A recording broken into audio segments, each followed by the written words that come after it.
আরো বলেছেন শেষ জামানায় সময় সংক্ষিপ্ত হয়ে আসবে, টাইম খুব তাড়াতাড়ি চলে যাবে, এক জমা থেকে আরেক জমা খুব দ্রুত চলে আসবে। তিনি বলছেন এক বছর চলে যাবে একটা মাসের মতো, একটা মাস চলে যাবে একটা সপ্তাহের মতো, একটা সপ্তাহ চলে যাবে একটা দিনের মতো, একটা দিন চলে যাবে একটা ঘন্টার মতো। কিভাবে টাইম শর্ট হয়ে যাবে? যত বেশি ভূমিকম্প হবে তত বেশি টাইম শর্ট হয়ে যাবে। আর আমরা এই যে চাঁদের ক্যালেন্ডার বাদ দিয়ে পশ্চিমা ক্যালেন্ডার গ্রহণ করেছি, সময়কে আমরা কমিয়ে নিয়েছি। আরো কিভাবে সময় শর্ট হবে? এই যে আজকে দিনকে রাত করা হয়েছে, রাতকে দিন করা হয়েছে। ছেলেরা ঘুমাতে যায় রাত 3টায়, ওঠে 10টা 11টা 12টায়, ওদের জন্য দিন হচ্ছে 6 ঘন্টা।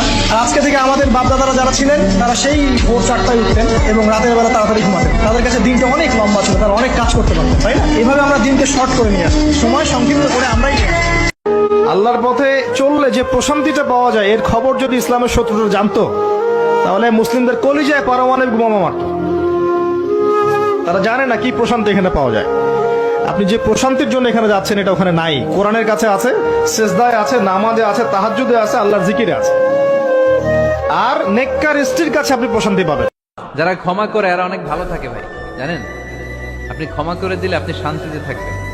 আপনি যদি আপনার ব্যাড এক্সপিরিয়েন্স, তিক্ত অভিজ্ঞতা, কে আপনারে গালি দিছিল, কষ্ট দিছিল, সবসময় এগুলো বয়ে বেড়ান, it will burn yourself inside. এগুলো আপনার ভিতরে জ্বালায় পড়ে সারখার। আর আপনি যত পাপ করেন না কেন মায়ুস হবেন না, মন ছোট করবেন না।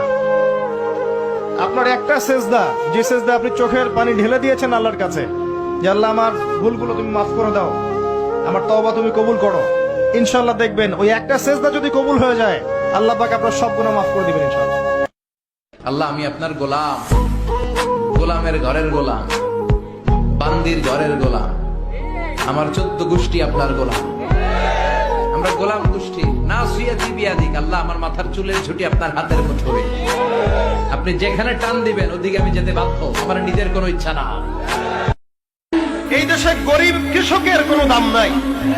যারা চুরি করে কৃষকের সম্পদ নষ্ট করে, সুদ আর ঘুষের টাকা দিয়ে 10 তলা বিল্ডিং করে, তাদের দাম আছে।